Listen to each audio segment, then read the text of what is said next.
Indonesia's government has grounded all Boeing 737 MAX 8 passenger jets after one of the Boeing aircrafts crashed in Ethiopia yesterday. In October, a 737 MAX 8 flown by Indonesia's Lion aircraft it crashed 13 minutes after takeoff. 157 people were killed in yesterday's crash. Now Ethiopia and China have grounded all of their Boeing 737s as well. As John Dabkovich explains, not everyone is doing the same thing.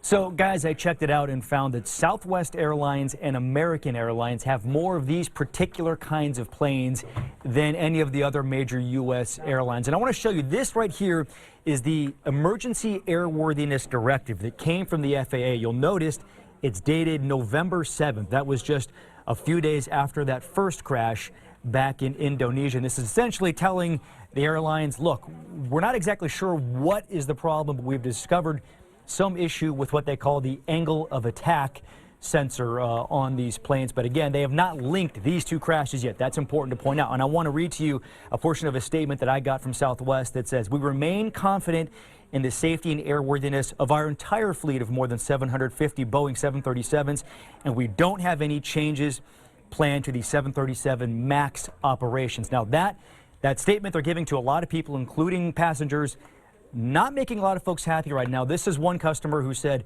"I appreciate the lawyer's response, but two 737 MAX have dropped out of the sky and nobody knows why." They go on to say, "I worry about your unwavering confidence when nobody knows why these planes crashed." Now, Boeing, or I should say Southwest and American Airlines, they're not the only ones keeping these planes in the sky. Right now, this shows you, at the time we're taping this, all of these 737 MAX airplanes that are in the air right now in the entire world. And if we zoom in on Texas, you'll see there's a few here in the area, one heading to Austin, actually, from San Diego, and a couple that have just left the area as well. So these planes still are in service at this point, but folks are nervous, even though, again, investigators have not linked these two crashes. But if you're really concerned about this, if you're booking a trip and you want to know what kind of flight am I going to be on, well, this is American Airlines website. We just picked a random day for a flight next month to LAX, and it shows you this one is going to be on one of those Boeing 737s, this one down here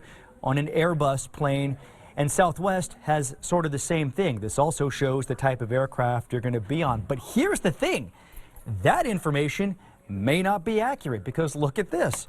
Another passenger reached out to Southwest wanting to know when they could find out what kind of plane they're going to be on, and Southwest says here, "We would not know what kind of aircraft you'll be taking until about a day prior to the trip, because their operations are always moving aircraft." So if you see that on your website when you book, you might not necessarily be getting that kind of plane. Now, if you are really concerned and you don't want to fly on one of these flights, you can change your flight, of course, but Southwest says they're not offering any free changes or discounts at this point because of that. Guys?